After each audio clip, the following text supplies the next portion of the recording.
सूरह तबारकल्लज़ी क्या फरमाया आप सल्लल्लाहु अलैहि वसल्लम ने, जो शख्स सूरह मुल्क पढ़ के सोएगा उसको अज़ाब कब्र नहीं होगा। हाँ, और याद रखें कि जिसको अज़ाब कब्र नहीं हुआ ना, फिर आगे कोई अज़ाब नहीं होगा इंशाअल्लाह। हाँ, कब्र पहली मंजिल है। जो यहाँ जिसकी कब्र जन्नत का बाग बन गया, फिर ये जहन्नुम का कड़ा नहीं बनेगा फिर। हाँ जी, आगे सारे मरहले आसान। तो सूरह तबारकल्लज़ी पढ़ के सोया करें।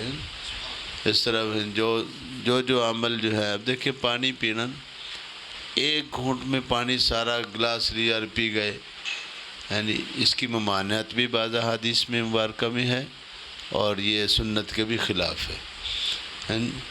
तो कम से कम 2 घूंट, कम से कम 2 घूंट करके पीना पानी को। और जो मशहूर सुन्नत है वो 3